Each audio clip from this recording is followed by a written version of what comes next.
We'll begin again touching on the particular debate about social media's role in terms of what happened with the Sydney stabbing tragedies recently. Yeah, look, this is a really interesting one. And we talked last week pertaining to obviously the stabbings, right? And since then, what's really escalated is a real big debate between the Australian government and Elon Musk. Surprise, surprise. So let's break down quickly what's happening here. The Australian government and the E-Safety Commission have ordered X to remove videos depicting the stabbing of Bishop Mari Mari globally, to which Elon Musk has said no. So what he's doing is he's obviously geo-blocking it in Australia, but he's refusing to have it removed completely globally. And now he's actually challenging the ruling in federal court that the E-Safety Commission is doing. So this has caused massive uproar in the Australian government. He's actually seen our Prime Minister, Anthony Albanese, go on TV and label Elon Musk arrogant. Jackie Lambie has gone further than that. She's actually saying that Elon Musk should be put in jail. It's taken out of context. I'm not going to sensationalize something, but she literally has said the word. She has actually said that she's going to quit Twitter or X, which is not a big deal. But I actually saw on Anthony Albanese's timeline that he's planning to do the same thing too. So this is taken a life on its own, right? So the question I ask you both, freedom of speech or sensible censorship? Like, this is in essence the debate that we're having here. What are our initial thoughts? And I want to highlight one element specifically, which I think is very interesting. The stabbing footage, because if we recall that we're talking about here is specifically pertaining to Bishop Mari Mari, not the Bondi Junction stabbing, which is interesting if you think about it, but makes sense because of the politically fueled nature of the second one, right? Because some of the video that was actually circulating about the Bondi one was highly graphic too, if you think about it, right? And there was a lot of there was some commentary where people, general public, are appealing to everyone else on the platform to say, don't share the videos because of how graphic it is and out of respect. Not what we're going to talk about specifically, but I think just interesting to note in this whole debate, right? But what are our initial thoughts? Well, yeah. So as you were saying, it's obviously this has a bit more profile to it, but that same sentiment, like the angle is right that these people that were putting out there is, it's just, if it's a live situation, out of respect for the families, we don't want to feed into the media, because many a time there's been other tragedies that have happened prior to it. I was actually listening to a podcast earlier today where they were the public group, they were asking these people who are the family members of previous victims that were part of all these tragedies. It's like, how does the media impact and interact with them at that point of time? It's the humanity side of things, right? And this is going to be a double-edged sword, because people want to know or feel like they have the right to know what is happening at any given point in time because of the proliferation of media, right? And we've seen it time and time again where you've got, in a live situation, the first interaction that everyone, the immediate thought that everyone does is to like take their phone out and record, right? That's all they ever do, right? Which there's different motivations to that, whether they want to share the news, they want to, be on the ground and share the full proof of what's going on, right? There's that aspect that I can understand. The other aspect that I'm putting forth here is just, what's your view specifically pertaining to, does the Australian government, is there validity in their claim that it should be taken down? Because I think essentially... Well, okay, hold on. Why are they asking for it to be taken down again? I can guess why. So but I guess answering that question, because this is the main bit, right? Like, I think if you run it, okay, so why they're saying it?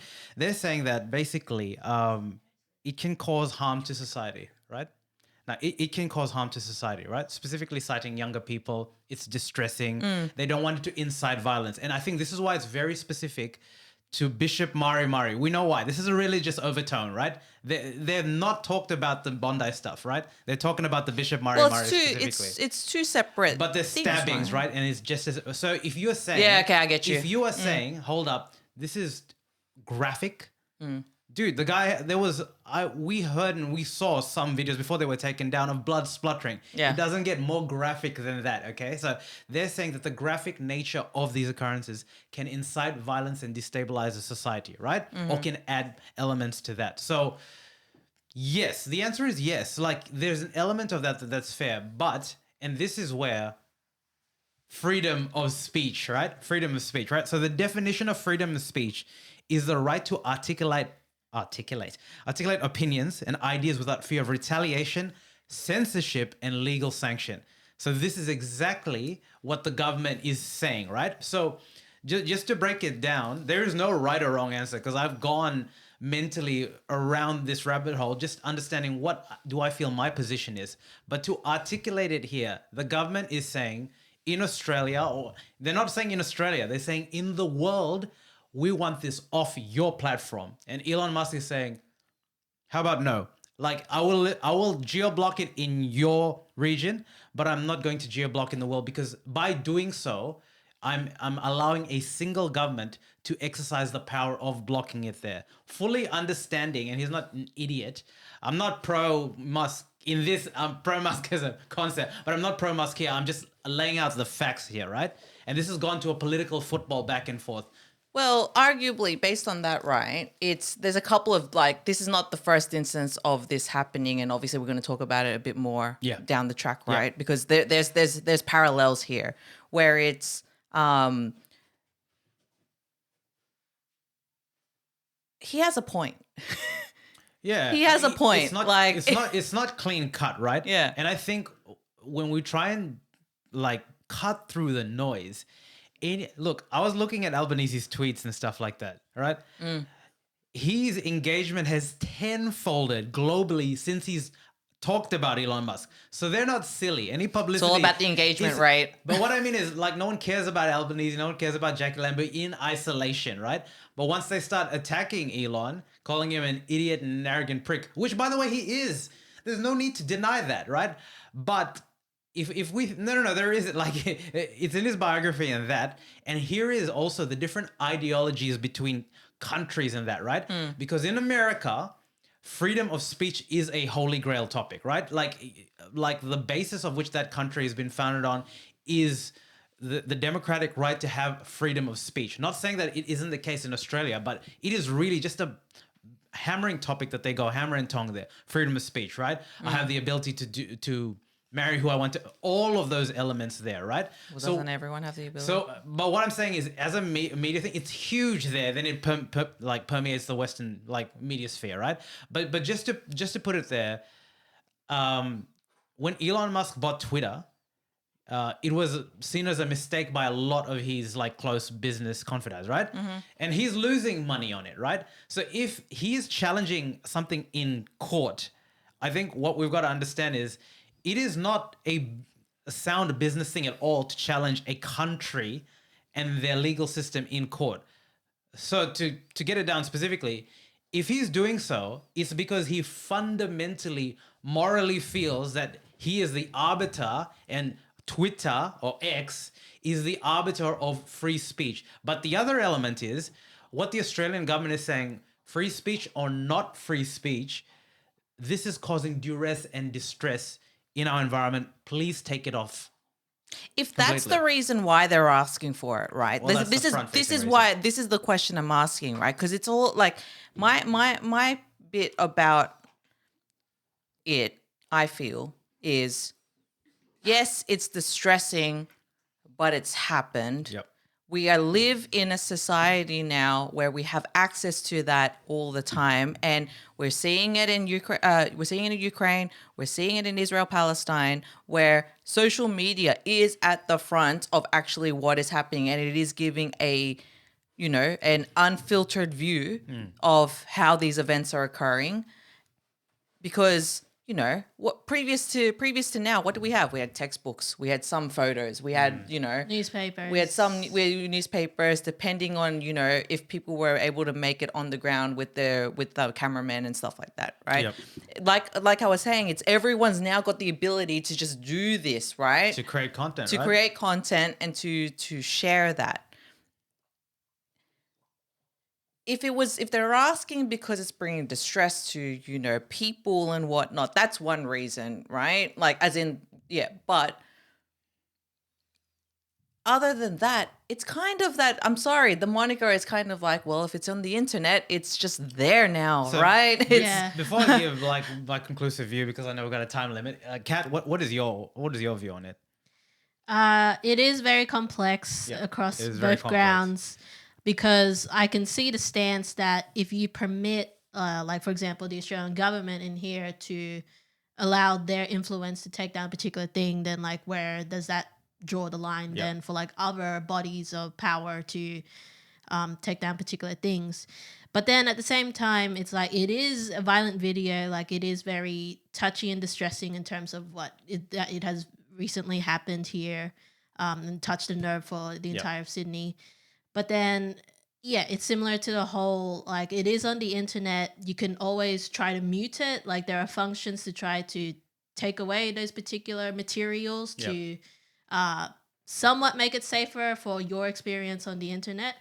Yeah, it's very it's a bit of an odd sort of situation.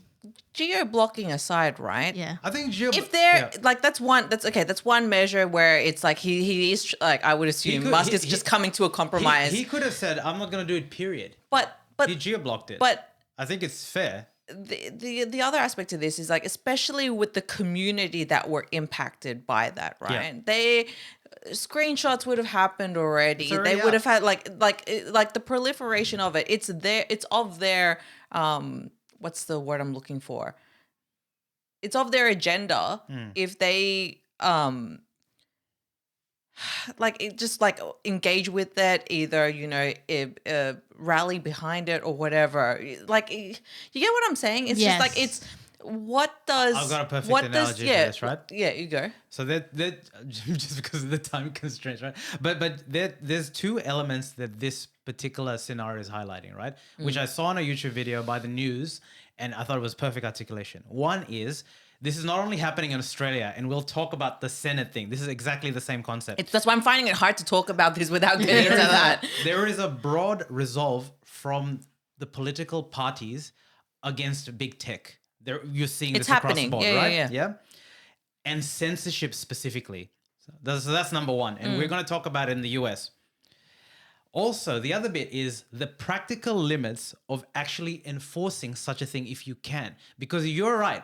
Once things are out on the internet, there's no take backsies. Once I see something, there is no take backsies. And just to wrap it up, once the world and society, once you and I, we downloaded Twitter, we downloaded X, once we downloaded YouTube, once society did so and ingrained it in their lives so much to the point where we can't live without it, TikTok is included, we opened a Pandora's box. That's what happened. And we can't close this box, unfortunately. Unless we went It is very hard to close the box, Back to right? what? Offline. So, Yeah. and that's not going to happen. So that's just not going to happen with AI and all that. That's not going to happen. So just to turn this off, remember back in the day when movies had ratings? They still Yeah. do have ratings. Yeah, I know. Yeah. But that would not stop me from going to the cinema to watch R16 or R18 movies when I was not there. So the analogy is... Well, the yes, there, and that is the government. Like, if you want to use that analogy there, but that's right? different. That's Hold like up, hold no. up. The point is, there is a level of... Okay, maybe a better analogy. Maybe a better analogy. Back in the day, if you have a kid, you can decide how you want them to experience the Yes, world. there we right? go. There we you go. can say, you know what? I'm gonna let you get bullied. Just as an extreme example, I'm gonna let you experience it without any filter because this is the real world that you live in. Or I'm gonna apply a filter. I am gonna come and fight that battle for you. And the reality, helicopter parenting, and coddling, yeah. The reality is, it's going to be a combination of both, unless you feel really strongly towards one way, right? And this is the debate that we're having here. And unfortunately, with these stabbings, there's a political football that is being kicked back and forth.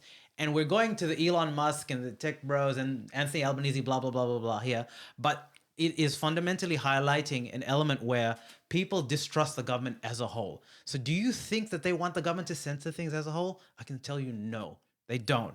And if you decide to pick the extreme towards those two elements, no, I don't want to get all my media through Murdoch media. I don't. So yes, it might be graphic. Yes, it might be thing. But if we agree that this is the standard there, and in the end of the day, the freedom of choice is on the individual. You want to watch someone get gutted, that's your prerogative. Just like it's your prerogative to watch whatever you want in your home, and you have to deal with the after effects of it because that is life. And obviously, as well, this is where it gets a bit philosophical. I know we're at time. It is philosophical. But it's that idea of like, but does the impact of watching something like that incite an action that you actually don't want in society? Definitely can. Like, that's like it definitely can. And the only thing is the government the right arbiter to decide that? And this is the in essence the debate. Anyway, we could have gone much longer there. Choose the right thing. The choice is yours. If you want to watch it, you will watch it. You will seek it. If people want to watch it, they will seek content. And if they don't, you only have to Google the part. Like there's so many reactions to Mari stabbing, and it's doing massive views. And so people will find this content, whether you geo-block it or Creo-block it or whatever. So, like, what do? So you try. Like the fight is not against Elon. The fight is, okay, people are not going to say no to these social media platforms. They're just not. Yeah. Whether you like, who cares, Anthony Albanese, if you're not on it? No one cares, generally. Jackie, who? Like, no one cares. They just don't. But you can use the same platform to spread good things. You can use the same platform to, like, initiate good vibes and stuff like that. I mean, I don't you get what I'm saying. Or right? other breaking news. Yeah. You're going to lose because people, they can say whatever they want. They're not going to stop it. Or you can use the same platform which people are spreading information. And in the same way same way that people say like, oh, you're being a sheep, you're following like this and that, whatever. You actually have an active choice as well to have an informed opinion, to find your own sort of information, how and going about it in your way. It's tough. It's definitely tough. But I think there's a lot of political football. Anyway, we spent too much time.